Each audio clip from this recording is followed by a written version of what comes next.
It's been almost a couple of days since the flash floods happened in the Nelson Mandela municipality. We know that most places that were affected was Gqeberha, where more than 8 people have passed away.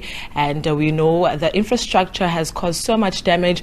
And we know the Nelson Mandela municipality is in discussions now if they are going to classify this as a natural disaster or not. But right next to me, I'm going to be speaking to the mayor of the municipality to find out what are the discussions at the moment, and do we probably have anything that we can get from him, and also how what's the process. Mayor, thank you very much for speaking to us. We want to find out. We know that there are discussions right now of what's going to happen. Please tell us from your side as a municipality what's happening. What are the discussions?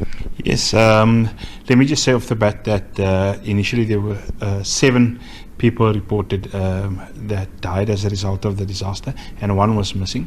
The 1 body was found, so we're sitting at 8. It's not more than 8, it's 8 at the moment. And we tend to keep it that way.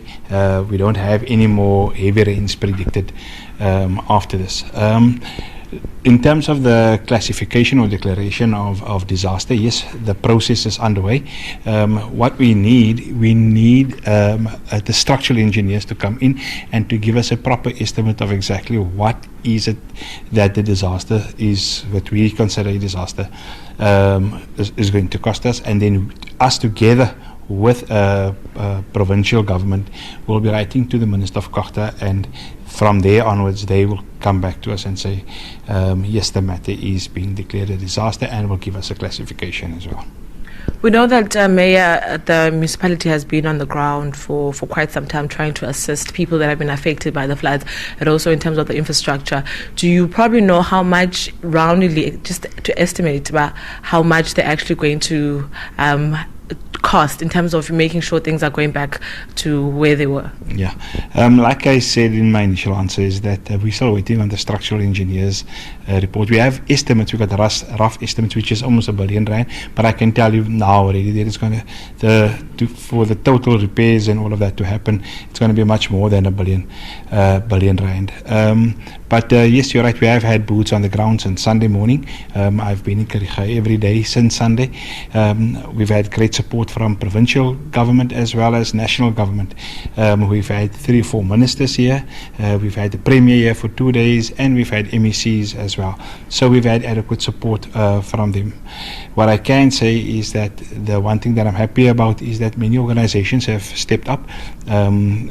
I don't want to mention names of the different organizations, but certainly one can mention one like Gift of the Givers have been on board, and many companies are donating straight to Gift of the Givers, who will then donate to us as a government, while we carry on with the other part of the work, which is trying to repair the infrastructure, as you so rightly said earlier.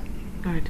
That was the Nelson Mandela Municipality Mayor Gqeberha just briefing us that they are still in discussion on whether this is going to be classified as a natural disaster, and I'm sure in the next couple of days we'll find out actually what's the way forward.